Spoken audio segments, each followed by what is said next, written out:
Makita HS 011 Akku Handkreissäge mit 40 Volt 8 Ampere-Stunden Akku. Der hat aber nur mal 2 Striche gegen 6 cm Esche. Schauen wir mal, was passiert.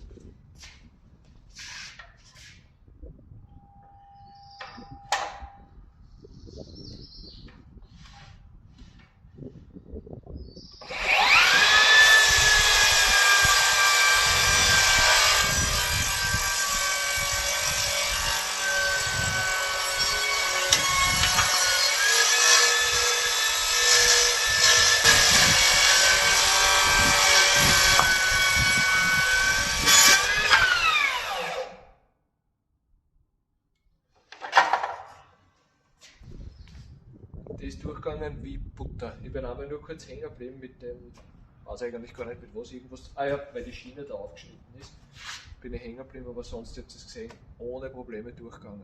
Geiles Teil.